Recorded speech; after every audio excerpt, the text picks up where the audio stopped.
চসিক x officers অ্যাসোসিয়েশনের আয়োজনে চট্টগ্রামের হোটেল দ্য আল আকসায় এক আলোচনা সভা ও ইফতার মাহফিল অনুষ্ঠিত হয়েছে।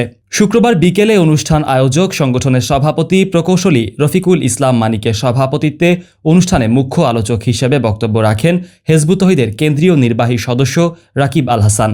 মুখ্য আলোচক বলেন, রমজান মাসে ইফতার মাহফিলের আয়োজন শুধু একটি সামাজিক অনুষ্ঠান নয়, এটি মুসলিম উম্মাহর মধ্যে ঐক্য ও ভ্রাতৃত্বের বার্তা পৌঁছে দেয়।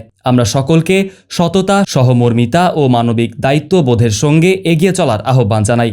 এ সময় অনুষ্ঠানে বিশেষ অতিথি হিসেবে উপস্থিত ছিলেন সংগঠনের সাধারণ সম্পাদক সাইফুদ্দিন মোহাম্মদ সাকি, সহসভাপতি প্রকৌশলী কামরুল ইসলাম, প্রকৌশলী মনিরুল হুদা, হেজবুত তৌহিদ চট্টগ্রাম জেলা সভাপতি সাইফুল ইসলাম। এছাড়া অন্যান্য নেতৃবৃন্দ ও অতিথিদের মধ্যে ছিলেন আশেক রাসুল টিপু, মোহাম্মদ আয়ুব, আহমদুল হক, শাহিনুল ইসলাম, আনোয়ার হোসেন, মোহাম্মদ রিফাত উদ্দিন, আনোয়ার কবির, সাইফুল ইসলাম, আব্দুল মান্নান, আরিফুর রহমান, স্থপতি আসাদুজ্জামান চৌধুরী এবং সাংবাদিক গিয়াসউদ্দিন প্রমুখ। অনুষ্ঠানে দেশ, জাতি ও মুসলিম উম্মাহর কল্যাণ কামনায় বিশেষ দোয়া অনুষ্ঠিত হয়।